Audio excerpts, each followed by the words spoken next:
1667 அடி உயர கட்டிடத்தில் வெறும் கைகளால் ஏறி உலக சாதனை. அமெரிக்க வீரரின் அதிரடி சாகசம். ஸ்கை தமிழின் செய்தி அறிக்கை.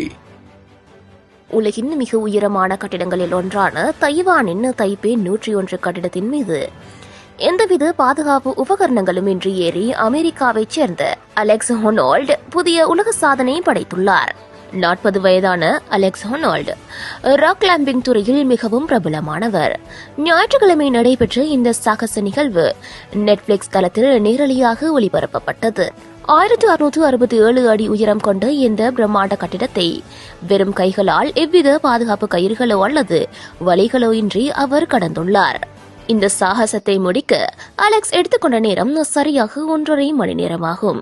அலெக்ஸ் 89வது மாடியிலிருந்து கண்ணாடி கண்காணிப்பு தளத்தை கடந்தபோது உள்ளே இருந்த சுற்றுலா பயணிகள் வியப்பில் உறைந்தனர்.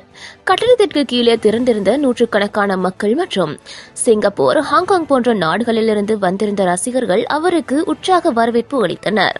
சிவப்பு நிற டி ஷர்ட் மற்றும் பிரத்யேக மஞ்சள் நிற காலணி அணி அணிந்திருந்த அலெக்ஸ் கட்டிடத்தின் உச்சியை அடைந்ததும் கைகளை உயர்த்தி தனது வெற்றியை கொண்டாடினார். இது நகரப்புறத்தில் மேற்கொள்ளப்பட்ட மிகப்பெரிய ஃப்ரீ சோலோ சாகசமாக கருதப்படுகிறது. இதுபோன்று பல செய்திகளை தெரிந்து கொள்ள நமது ஸ்கை தமிழ் யூடியூப் சேனலை சப்ஸ்கிரைப் செய்து அருகில் உள்ள பெல் பட்டனை கிளிக் செய்யுங்கள்.